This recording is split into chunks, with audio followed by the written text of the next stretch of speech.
Isaías capítulo 42. Até o versículo 9. Esse texto é uma referência a Jesus. Eis aqui o meu servo a quem sustenho, o meu escolhido a quem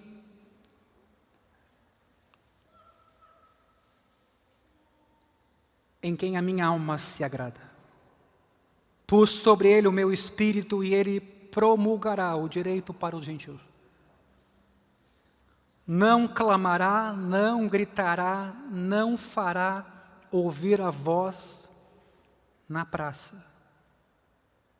Não esmagará a cana quebrada, nem apagará o fio que fumega. Com fidelidade promulgará o direito. Não desanimará, nem será esmagado, até que estabeleça na terra a justiça. E as terras do mar aguardarão a sua doutrina. Assim diz Deus, o Senhor, que criou os céus e os estendeu, que formou a terra e tudo o que ela produz, que dá fôlego de vida ao povo que nela está, e o espírito aos que andam nela. Eu, o Senhor, chamei você em justiça. Eu o tomarei pela mão, o guardarei e farei de você mediador da aliança com o povo e luz para os gentios, para abrir os olhos dos cegos, para tirar da prisão os cativos e do cárcere os que jazem em trevas. Eu sou o Senhor, esse é o meu nome, não darei mais a mais ninguém a minha glória, nem a minha honra às imagens de escultura. Eis que as primeiras predições já se cumpriram, e agora eu lhes anuncio coisas novas. E antes que se cumpram, eu as revelo a vocês. Na semana passada a gente viu que a adversidade é como um fogo que numa fornalha pode destruir ou pode refinar, fortalecer. No fogo, as impurezas são queimadas ou elas vêm à tona para serem removidas pelo ourives. Alguma coisa em relação a Israel vai servir para o mundo, nem que seja para a gente refletir. Em certo sentido, o fogo tenta destruir o metal, mas só consegue, pela sua ação, tornar o metal mais belo, mais puro. Deus torna o mal em bem. Misturada a nossa fé em Deus se encontra todo tipo de busca, porém concorrente, por conforto, poder, orgulho, prazeres, satisfação do ego, e é também algo pelo qual temos que orar, o quanto dos movimentos feitos naquele espaço são em nome do bem, em nome de um povo, em nome de uma nação. Meus irmãos, nunca é demais lembrar que a nossa fé, às vezes, é muito abstrata e intelectual. E eu acho interessante quando surge um tema como esse, que nos obriga a, no concreto, a gente se envolver, a gente até fica com um certo receio. Talvez a gente creia intelectualmente que é pecador, salvo pela graça, confessa isso nos cultos, mas o coração, o imaginário, age com base na premissa de que, na verdade, a gente não é tão ruim assim, que a gente até é decente, não é como o Hamas. A gente é esforçado, a gente vem ao culto, a gente até doa roupas e alimentos. A gente é educado na conversa. Porém, a verdade, quando vamos ao fogo, quando sofremos, quando passamos por um infortúnio, é que as imperfeições do nosso caráter aparecem.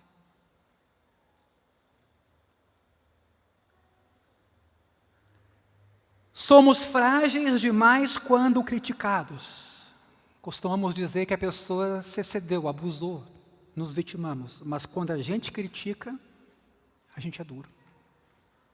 Somos incapazes de ouvir. Nos irritamos com as pessoas que a gente considera tolas.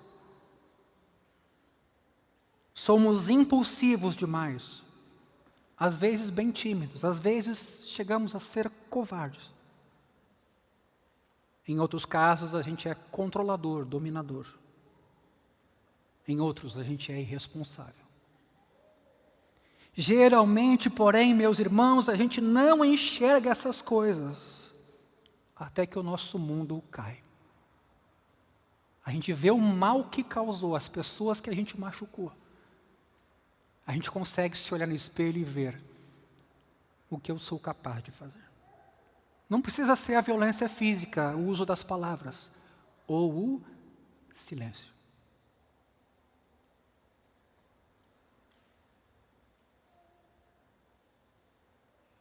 Geralmente, porém, não enxergamos essas coisas, mesmo que elas lancem sombras na nossa vida e magoem outras pessoas. No entanto, e é nesse tópico que a gente trabalhou na semana passada e vai voltar semana que vem, um dia o sofrimento bate a porta. Timidez e covardia, egoísmo, autopiedade ou tendência à amargura, todas essas impurezas, elas vão vir à tona de uma forma ou de outra. E elas vão ser ou extraídas por meio das provações, ou nós vamos tentar segurá-las. Sim, porque a provação, o sofrimento não garantem a experiência. Enxergamos no sofrimento quem a gente é de verdade. Quando condições de temperatura e pressão estão acima da média, a gente reage também acima da média. O sofrimento pode destruir algumas coisas em nosso íntimo, mas pode fortalecer outras. Como, por exemplo, colocar a culpa nos outros ou em Deus do que a gente está carregando agora. Dependerá da nossa resposta. Pedro escreveu que a fornalha ardente não nos torna, e vocês sabem disso, o sofrimento não nos torna melhores automaticamente. Esses dias eu ouvi um pregador falar exatamente sobre isso, né? Experiência não é tempo, é o que você faz com o tempo decorrido. Tem gente que viveu a vida toda, não aprendeu com a vida toda, se tornou idoso e não necessariamente experiente. Mas tem pessoas que aprenderam com o avanço dos dias. A experiência é uma postura. Temos de reconhecer a Deus em todos os momentos de nossa vida. Depender dEle, falar com Ele, crer nele enquanto, por exemplo, estivermos na fornalha. O próprio Deus promete em Isaías 43, esse texto que acabamos de ler. Aliás, o 42, né? Mas o 43 ele promete que vai estar conosco, caminhando ao nosso lado no fogo. Conhecê-lo pessoalmente no momento da aflição é fundamental para na fornalha sairmos mais fortes e não fracos. O que então, para concluir, a gente aprende com o sofrimento? Se você crê em Jesus e descansa em seus braços, o sofrimento será para o seu caráter o que o fogo é para o ouro a ser purificado. Você deseja, por exemplo, saber quem é? Quais são os seus pontos fortes ou fracos? Você deseja, por exemplo, ser uma pessoa compassiva que sabe ajudar quem está sofrendo? Quer confiar tanto em Deus que não se abalará com as lutas e decepções da vida? Quer ter sabedoria? Portanto, escute. Esses 4 desejos são cruciais e são comuns. mas nenhum deles eu me aventuraria a dizer, a gente alcança sem sofrimento. Por quê? Não há como saber quem realmente somos até sermos provados, explicitados. Não há como demonstrar empatia e solidariedade para com as pessoas que sofrem, a não ser que tenhamos passado por coisas semelhantes ao que elas passaram. Não há como aprender a confiar de verdade em Deus até começarmos a afundar em águas profundas, onde então nós tivemos que aprender que Jesus é o nosso único barco salva-vida. Porém, a história de Sadraque e seus companheiros também nos ensina que Deus está conosco na fornalha. Aliás, se você não assistiu, não esteve conosco na semana passada, vá ao YouTube da Igreja do Caminho, a gente tem um canal, e escute de novo essa mensagem. Essa metáfora da fornalha significa que Deus sabe o que é sofrer as tristezas deste mundo. Ele compreende. Ele fez o mesmo caminho. Significa também que Ele está próximo à nossa disposição para que possamos conhecê-lo e também depender dEle nas adversidades, embora Ele mesmo tenha passado por isso só. Até na oração do Getsemane, os seus discípulos o deixaram sozinho. Até o Pai o deixou sozinho. Deus meu, por que me desamparaste?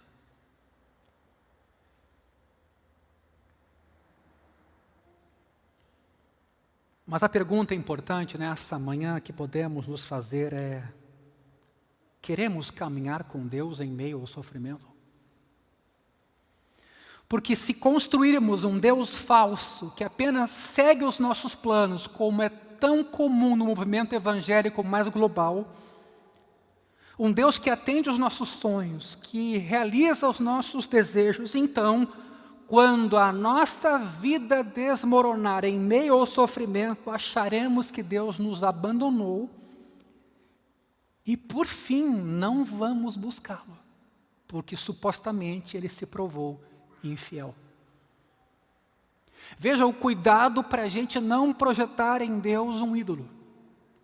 Sim, porque é possível idolatrar Deus no sentido de que Ele seja uma projeção do que nós desejamos sobre tudo. E a gente tenta manipular Ele. Conhecer a Deus na adversidade é se abrir, acolher, orar como oramos agora há pouco, que a vontade dEle venha. Se construirmos um Deus falso, que apenas segue os nossos planos, quando a vida desmoronar, nós caímos junto e não há quem nos faça levantar. Essa reflexão, meus irmãos, é importante porque todos sabemos que o sofrimento não apenas refina, mas ele pode endurecer um coração. Quantas vezes pessoas deixaram a comunidade cristã ou falando de Deus, geralmente até não é assim, ou falando da comunidade, que não foi amorosa, não foi acolhedora, não deu atenção àquela pessoa como ela imaginava. E isso tudo pode ser verdade, mas não é toda a verdade. Incontáveis pessoas foram consumidas pelo sofrimento e de forma terrível. O que então devemos fazer para crescer e não sermos destruídos pelo sofrimento? Caminhar com Deus. E o que significa isso? Significa que devemos tratar Deus como Deus e não como alguém distante. Significa falar com Ele, abrir a alma a Ele em oração, como fizemos hoje pela manhã, mas também lá em nosso quarto. Significa confiar, porém, acima de tudo, enxergar com o coração que ao morrer na cruz, Jesus, e a gente não pode esquecer isso, se lançou numa fornalha por nós. É preciso saber disso para poder confiar nele, um Deus que é digno de confiança, de devoção, sendo a Ele fiéis. E assim, no seu calor, a gente ser transformado com aquilo que parece e é muito doloroso quando chega, mas depois dá fruto pacífico. Não se engane, Hebreus vai dizer que a disciplina ou o sofrimento, dependendo do que a gente vai passar, não é coisa simples. Por isso que a gente tem que ter cuidado nessa sociedade que é avessa a sofrer e tem medicamento para tudo, terapia para tudo. A gente tem que ter cuidado para não lidar e interferir no que Deus quer fazer conosco, pedagogicamente falando. Tem uma dorzinha de cabeça, analgésico. A febre está subindo, 37,5. Vamos tomar um antitérmico. Eu estou um pouquinho enjoada, me dá ali um... faça um teste. Já sabe, né? Dramin, tem outros também, né? Mas nós estamos hoje sendo formados para ser uma sociedade extremamente confortável, que não admite intempéries, que fica irritada, revoltada quando as coisas não saem como planejado. E o que dizer dos nossos antepassados? O que dizer dos partos no passado? Hoje o pessoal reclama de ter um parto num Uber. Não é que eu estou sugerindo que se faça isso, mas imagina como eram os partos no passado. As mulheres, muitas delas morriam, os bebês morriam. Mas não é suficiente, o ser humano quer mais.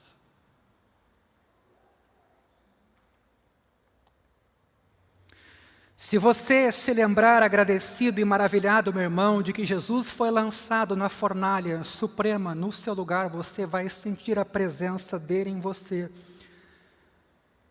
nas pequenas fornalhas da vida. Caminhar com Deus pelo sofrimento é recordar o Evangelho. Jesus foi lançado na suprema fornalha que a gente merecia e é assim que somos salvos, crendo nele que nenhuma condenação nos alcançará. As chamas não nos podem sufocar. Mas e se todavia, atenção, você crê que Deus salva você porque você é um cara bom, você vive corretamente? Se isso é o que você pensa, quando o sofrimento vier, guarde o que eu estou dizendo, você vai odiar a Deus ou você vai odiar a si próprio. Se você confia em quem você é ou no que você faz, quando o sofrimento vier, você vai ficar bravo com Deus. Ou você vai odiar a si próprio como incapaz. Você vai dizer assim: tive uma vida correta, mereço algo melhor. Não é Deus. Qual é? Me deixou na mão agora? Ou você vai dizer assim: lamento, mas não vivi como deveria. Sou um fracassado.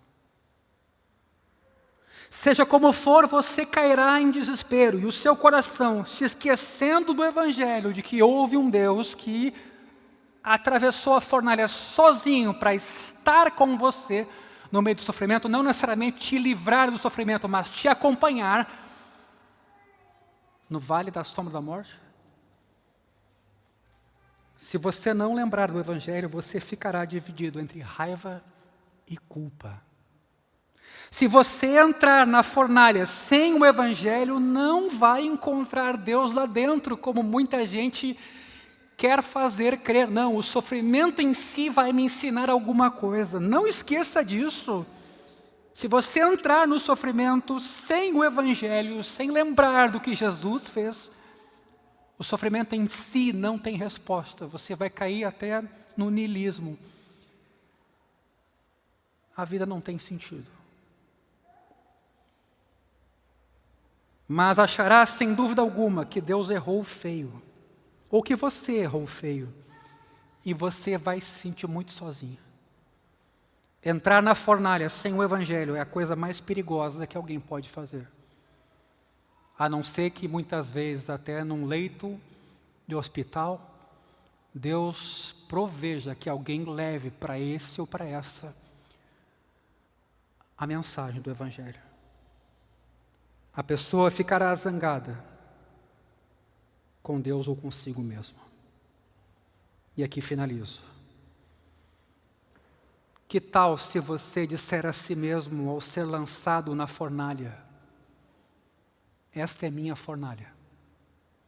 Não estou sendo castigado por meus pecados, pois Jesus foi lançado na fornalha suprema em meu lugar, para pagar por eles. E se ele encarou fielmente a maior fornalha de todas por mim, conseguirei atravessar essa fornalha menos por amor a ele. Conseguirei atravessar esta fornalha menor por amor a ele. E sei que se confiar nele, esta fornalha fará de mim uma pessoa melhor. E aí cito um hino clássico de John Rippon, também citei na semana passada, que ilustra muito bem esse sentimento. Se por fundas águas vos queira passar, os rios da tristeza não vão extravasar. Eu vos abençoo, convosco estarei, para santificar-vos, a dor usarei. Se quando provados vos forem lograr, tereis a provisão da minha graça sem par. Não quero que as chamas vos venham tocar, mas das impurezas vou vos refinar. A alma que em Cristo buscou repousar a seus inimigos, não vou entregar. Embora o inferno a queira abalar, jamais, jamais eu a hei de abandonar. Então baixa a tua cabeça mais uma vez. Senhor, nesta manhã, pessoas conhecidas nossas, queridas nossas, podem estar enfrentando um momento difícil. Seja doença, seja solidão, seja uma crise de fé, seja escassez de recursos materiais, de emprego, tu sabes. Mas também nós, Senhor, neste momento, temos os nossos vales escuros, nossos desertos áridos, temos nossas sensações de que estamos sendo provados, trabalhados. Nós pedimos nesta manhã, fortalece a nossa fé. Fortalece a nossa fé nos lembrando de que foste sozinho à cruz um dia. Desamparado foste até o fim para me resgatar, para estar comigo todos os dias até a consumação do século. Eu peço nessa manhã pela vida dos meus irmãos aqui, de cada um de nós, quando nos sentimos sozinhos, abandonados, quando pensamos que Deus não está ouvindo, quando pensamos que somos fracassados, mas fracassados, isolados, que Deus nesta manhã te fortaleça. Que Deus nesta manhã te renove, que Deus nesta manhã se faça presente na tua caminhada. Não lamente os sofrimentos, as lutas e provações, não lamente. Tiago foi dizer, tende por alegria o passardes por várias provações. Porque a provação visa que a fé seja refinada, que ela permaneça olhando para Jesus. Por isso, nesta manhã, meu irmão, minha irmã, na tua casa, eu peço que Deus te renove, te fortaleça, te anime, cure eventualmente de feridas, de mágoas, sentimentos de abandono, de injustiça. Enfrente o problema tal como ele é, não terceirize, não culpabilize outros. Convide Jesus a estar com você e a te fortalecer. Eu Peço isso nesta manhã em nome de Jesus. E oramos por aqueles queridos nossos que estão sofrendo, como a Helena. Deus abençoa aquela família e aquela menina. Olha o que é este caso da Helena, Senhor. Uma menina que viveu mais num hospital do que na sua casa. Abençoa essa menina e a sua família nesse momento delicado. Que tu consoles, que tu fortaleças. Que tu trabalhes com aquele pai, com aquela mãe, com aquele irmão. Que tu supras as necessidades daquele menino, enfrentando tudo isso. Que venha sobre ele a tua misericórdia. Também, queridos nossos, parentes nossos, amigos nossos, vizinhos, colegas de trabalho, com quem nós nos relacionamos, nos ajuda a ser luz do mundo e sal da terra, Senhor. E nos transforma. Faz-nos mais amáveis, mais dóceis, mais empáticos, mais humildes, mais confiantes em Ti. Esse é o nosso pedido nesta manhã.